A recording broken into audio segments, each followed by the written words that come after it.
गुरुर्ब्रह्मा गुरुर्विष्णुः गुरुर्देवो महेश्वरः गुरुः साक्षात् परब्रह्म तस्मै श्री गुरवे नमः। श्रीहरिं परमानन्दम् उपदेष्टारमीश्वरं व्यापकं सर्वलोकानां कारणं तं नमाम्यहम्। निराकारमोङ्कारमूलं तुरीयं गिराज्ञानगोतीतमीशं गिरीशं करालं महाकालकालं कृपालं गुणागारसंसारपारं नतोऽहम्। ओम श्री हरि भगवान की जय, सद्गुरु भगवान की जय, सांब सदाशिव भगवान श्री चंद्रमौलेश्वर भगवान की जय। सद्गुरु भगवान के चरणों में दंडवत प्रणाम। हमारे श्री हरि भगवान जो समस्त विग्रहों के साथ विराजमान है श्री हरि मंदिर में, उनके चरणों में दंडवत प्रणाम। भगवान चंद्रमौलेश्वर जो कि द्वादश ज्योतिर्लिंग के दिव्य स्वरूपों को एक ही स्थान में साथ में लेकर विराजमान है, उनके चरणों में दंडवत प्रणाम। आइए हम आज चौथे दिन ओमकारम ममलेश्वरम ज्योतिर्लिंग जो दिव्य है, जिनकी कथा दिव्य है, जिनका स्थान दिव्य है, जिनके दर्शन दिव्य है, हमारे मन को, तन को और संपूर्ण जीवन को पावन करने वाला है, ऐसे दिव्य श्री विग्रह की कथा हम आज सुने। आप सब इस समय में जब यहाँ सुन रहे हैं तो आपके हृदय में भी विराजमान भगवान भोलेनाथ को मेरा दंडवत प्रणाम। ओमकारम ममलेश्वरम, ओमकारम ममलेश्वरम। अब यहाँ विशेषता ये है कि सब ज्योतिर्लिंग जो है उनके दिव्य एक एक ही विग्रह है, मतलब एक ही ज्योतिर्लिंग है। लेकिन ये जो ओमकारम ममलेश्वरम जो है वे दो ज्योतिर्लिंगों के रूप में है तो एक ही, लेकिन दो अन्यान्य ज्योतिर्लिंगों के रूप में हमको दर्शन देते हैं। इसलिए ओमकारम ममलेश्वरम, दो मिलके एक। और दोनों विग्रह क्यों हुए हैं इसका भी मैं आपको कथन इस कथा में करूंगा, क्योंकि जब दो विग्रह है तो बोले सब में एक एक ही है, इसमें दो क्यों, ऐसा मन में हमको अवश्य ही प्रश्न होता होगा। शिव की कथा तो श्रद्धा से ही सुनते हैं, तो श्रद्धा में शंका नहीं होती है, लेकिन श्रद्धा में जिज्ञासा तो होती है। आंख मूंद कर नहीं सुनना है, श्रद्धा की आंखें खोल कर सुनना है। जो भी कहा जा रहा है वह शास्त्र संगत ही है, लेकिन फिर भी हमको प्रश्न हो सकता है। और प्रश्न विग्रह नहीं कराता है, वह कथाओं को संग्रह करवाता है और हमारे मन को आनंदित करता है। श्रोताओं को और वक्ताओं को वह प्रसन्न करने वाला होता है। तो इसलिए जब प्रश्न करते हैं तो पुराणों में भी वरीयानेशते प्रश्न कृतो लोकहितो नृप, तो आपके मन में भी प्रश्न होना ही चाहिए और उसका निराकरण शास्त्रों में से हम सबको मिलना चाहिए।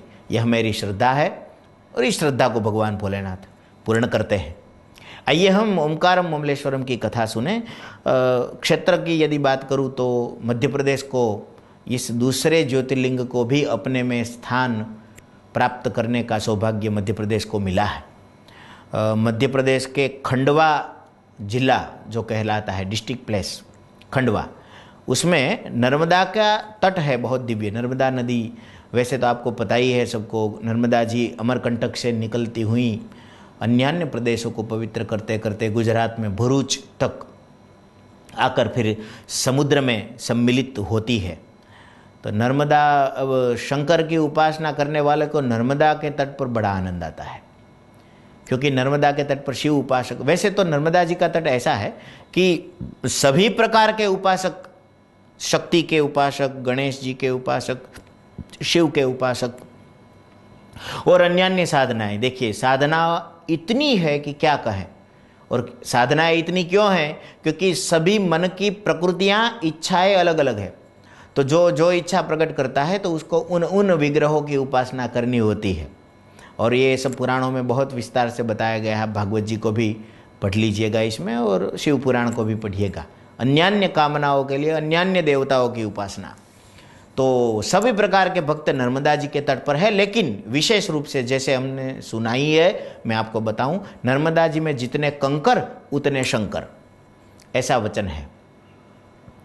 तो शंकर की उपासना विशेष रूप से होती है। तो उसी नर्मदा के तट पर मध्य प्रदेश में खंडवा जिले में दो स्वरूप भगवान के स्थिर हो गए, ओमकारम और ममलेश्वरम। लेकिन क्यों हुए? अब वहाँ देखिए, नर्मदा जी के तट पर एक पर्वत है, उस पर्वत को ओमकार पर्वत कहते हैं, और बड़ा ही बढ़िया और विशाल ओमकार सफ़ेद कलर से, मतलब रंगीन बनाकर उसको इस प्रकार से ओमकार को ऐसे लिखा गया है। आप जब वहाँ दर्शन करने के लिए जाएंगे तो आपको दर्शन होगा। और वह पर्वत जो है उसका आकार कुछ ओमकार के रूप में था, तो उसको ओमकार पर्वत भी कहा। ऐसा एक ओमकार पर्वत हिमालय में भी है, ये भी मैं आपको बताऊं। उसमें भी जब बर्फ़ जम जाती है तो जमी हुई बर्फ़ और सब बर्फ़ तो पिघल कर फिसल जाती है, लेकिन जितनी बर्फ़ जमकर रह जाती है उसका आकार ओमकार के रूप में दर्शन होता है। ये मैंने दर्शन किया है, आप लोगों ने भी चित्रों में इत्यादि में किया होगा।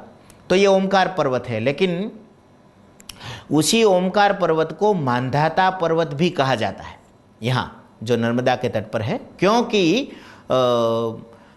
बड़े ही उदार और भगवान शिव के आराधक मांधाता नाम के जो राजा है, जो कि सूर्य वंश में हुए हैं, जिनकी कथा श्रीमद् भागवत जी में भी 9वें स्कंद में आपको मिलती है। तो मांधाता है, उनका तप क्षेत्र ये रहा। इन्होंने यहाँ आकर भगवान शिव की उपासना या अन्य साधना की होगी। तो मांधाता पर्वत भी उस पर्वत का नाम है। उस पर्वत के दोनों तट पर, या तो कहे नर्मदा जी के दोनों तट पर, दक्षिण तट पर ममलेश्वर और उत्तर तट पर ओमकारेश्वर। जो ओमकार पर्वत पर है वह ओमकारेश्वर, और नर्मदा जी के ये वाले तट पर जो है उसको ममलेश्वर नाम से हम पूजते हैं। बड़ा ही महत्व है। कथा कुछ ऐसी है कि नारद भगवान के उपासक है नारद जी, और ऋषियों में अग्रगण्य है। तो वे एक बार करतल बीना बजाते हुए नारायण नारायण करते हुए विंध्य पर्वत पर पहुंच गए। यह विंध्य पर्वत उत्तर प्रदेश में स्थिर है, और वहाँ विंध्यवासिनी माँ भगवती का निवास है। तो विंध्याचल पर्वतों में श्रेष्ठ है और सब सिद्धियों के स्वामी हैं। तो एक बार नारद जी महाराज वहाँ पधारे, तो विंध्याचल ने बड़े ही स्नेह से उनका स्वागत किया। जब नारद जी आकर बैठे और उनका जलपान इत्यादि सब सेवाएं पूर्ण हुई, तो अपनी ही बखान, अपनी ही बात, अपने ही मुख से ये जो विंध्याचल पर्वत है वह कहने लगा कि मैं सबसे श्रेष्ठ हूँ, मैं सबसे आगे हूँ, इत्यादि सब बातें हुई। शास्त्र में ये सब कथाएं हैं। तो नारद जी को लगा कि इसको कुछ अभिमान हो गया है। तो नारद जी ने कहा कि अरे भाई विंध्याचल, तुमने कभी मेरू का दर्शन किया है? मेरू के जितना बड़ा पर्वत आज तक कोई मैंने देखा नहीं है। आप अफ्रीका में जाओ तो वहाँ भी तांजानिया जो वो प्रदेश है, वहाँ भी माउंट मेरू अभी भी है, और मैंने देखा है, बहुत बड़ा है, ऊंचा है पर्वत शिखर, वो भी मेरू है। लेकिन शास्त्र में कहते हैं कि ये जो मेरू जिसकी बात नारद जी कर रहे हैं, वो इतना बड़ा है कि संपूर्ण ब्रह्मांड में सबसे बड़ा पर्वत है। तो उसका बखान, अब एक पर्वत के सामने दूसरे पर्वत के बखान होने लगे तो भैया उनको अच्छा नहीं लगा। तो नारद जी तो बखान करते हुए वहाँ से चले गए, लेकिन इनके मन से ये बात निकल नहीं रही थी। तो मैं भी सिद्धियों का स्वामी बनूंगा, मैं भी सिद्धियों में आगे बढ़ूंगा, मैं भी सिद्धि प्राप्त करूंगा, मैं शंकर की उपासना करूंगा, ऐसा विचार कर कर यहीं जो ये ओमकारेश्वर और ममलेश्वर है ना अभी ज्योतिर्लिंग, उसी स्थान पर, क्योंकि मांधाता ने उपासना की थी, तो पवित्र क्षेत्र में विंध्याचल भी पुरुष रूप धारण करके, पर्वत के रूप में नहीं, पुरुष के रूप में वहाँ आकर भगवान शिव जी की उपासना करने लगा। और यहाँ शास्त्रों में जिस प्रकार से कहा गया है, वह पार्थिव पूजा करता था। मिट्टी से शिवलिंगों का निर्माण करते हुए शिवलिंगों की स्थापना करें, फिर उनका अन्यान्य उपचारों से पंचामृत स्नान, दिव्य स्नान, गंधोदक स्नान, तीर्थोदक स्नान इत्यादि स्नानों से, अभिषेक दिव्य मंत्रों से करता हुआ शिव की उपासना करता था। शंकर भगवान ने बड़े ही प्रसन्न होकर विंध्याचल पर्वत को दर्शन दिए। विंध्याचल पर्वत ने कहा, मुझे सिद्धि प्राप्त हो, मुझे शक्ति प्राप्त हो, मुझे अपनी इच्छा के अनुसार शक्ति प्राप्त हो। हे प्रभु, आप इतनी कृपा करें। बोले क्या हुआ? बोले नारद जी पधारे थे, वे अन्य अन्य पर्वतों का बखान कर रहे थे, तो मुझे लगा मेरा भी महत्व बढ़ना चाहिए। तो शंकर भगवान ने कहा कि देखो, इस संसार में हर एक प्राणी जो है वह अपने आप किसी न किसी ऐसी योग्यता से संपन्न है जैसी योग्यता दूसरे में नहीं है। हमारे शास्त्र भी कहते हैं, देखिए, हर एक मनुष्य में कुछ न कुछ खोट भी होती है और हर एक मनुष्य में कुछ न कुछ विशेषता भी होती है। शंकर भगवान ने इसी बात को विंध्याचल को समझाया कि तुम्हारे में भी विशेषता है। बोले मेरे में क्या विशेषता होगी? बोले देखो, मैं तुमको आशीर्वाद देता हूँ। और फिर ऐसा कहा भी जाता है, शंकर भगवान ने कहा कि जब द्वापर युग का अंत समय आएगा तो श्री कृष्ण के साथ भगवती माया यशोदा के गर्भ से स्त्री के रूप में प्रकट होगी, और जब कंस उसको मारने का प्रयास करेगा तो पुत्री के रूप में उस बेटी को मारने का प्रयास करेगा, तो वह आकाश में उड़ जाएगी। कंस को आकाशवाणी के द्वारा भ्रमित करते हुए वह देवी, हे विंध्याचल पर्वत, तुम्हारे पर स्थिर हो जाएगी। भगवती आद्य शक्ति करुणा वर्णालया पराम्बा राजराजेश्वरी अपना स्थान तुम्हारे पर्वत पर, तुम पर बनाएगी। और जब तुम्हारे क्षेत्र में भगवती का प्रादुर्भाव हो जाएगा तो फिर सर्व मंगल मांगल्ये शिवे सर्वार्थ साधिके ऐश्वर्यं यत् प्रसादेन सौभाग्यारोग्य संपदः शत्रुहानि परो मोक्षः स्तूयते सान किं जनैः जयंती मंगला काली भद्रकाली कपालिनी दुर्गा क्षमा शिवा धात्री स्वाहा स्वधा नमोस्तुते। वह देवी तुम्हारे पर होगी तो देखो कितनी सौभाग्य की बात। बोले तब तो बहुत बढ़िया है। बोले प्रसन्न हो जाओ, जाओ तुम्हें मैं शक्तियों का स्वामी बना। तो शिव ने शक्ति को आदेश दिया होगा, तो ऐसा भी एक कथा है। तो फिर प्रसन्न होते हुए विंध्याचल पर्वत वहाँ से गए। उससे पहले उन्होंने ये प्रार्थना की कि प्रभु देखिए, आप मुझे दर्शन करने के लिए यहाँ पधारे हैं, तो आप यहाँ स्थिर हो जाएं। तो शिव जी ने यह प्रश्न किया कि किस रूप में स्थिर हो जाऊँ, तुम बताओ। बोले प्रभु किस रूप से, मतलब आपका कहने का क्या मतलब है? तो शिव जी ने कहा, देखो विंध्याचल, निराकार रूप में लोग मुझे लिंग के रूप में पूजा करते हैं, शिवलिंग, और साकार रूप में मुझे मूर्ति के रूप में भी हार चढ़ाते हैं। तो मैं तो दोनों रूप में हूँ, और तुमने मुझको यहाँ स्थिर होने के लिए कहा, तो देखो मैं ऐसा करूँगा, पार्थिव लिंग के रूप में तुमने मेरी पूजा की है ना, इसलिए मैं साकार रूप वाले पूजा के अवसर को समाज को देने के लिए ममलेश्वर के रूप में स्थिर हो जाऊँगा। और निराकार रूप ओंकारम बिंदु संयुक्तम नित्यम ध्यायन्ति योगिनः कामदम मोक्षदम चैव ओंकाराय नमो नमः। तो निर्गुण निराकार के रूप में मैं उस पर्वत पर ओंकारेश्वर ज्योतिर्लिंग के रूप में स्थिर हो जाऊंगा। ठीक है? बोले जैसी आपकी आज्ञा। तो नर्मदा जी बहुत आप दर्शन करने के लिए जाएंगे। अभी ये तो मैं कथा सुना रहा हूँ, लेकिन आप स्वयं जाइए तो आपको पता चलेगा। इस ओर जब जैसे ही प्रवेश करेंगे तो पहले ममलेश्वर जी का दर्शन हो रहा है। कई लोग ऐसा करते हैं, पहले ओमकारेश्वर दर्शन करके आके वापस ममलेश्वर का, लेकिन दोनों बातें हैं। आप किसी भी ज्योतिर्लिंग का, दोनों एक ही है, तो किसी का पहले में दर्शन करें, कोई चिंता नहीं। तो इस ओर ममलेश्वर जी है, और नर्मदा जी को आप स्नान करें पहले, और फिर नाव में बैठकर पार करे और ओमकारेश्वर पर्वत पर जाए तो वहाँ ओमकारेश्वर जी है।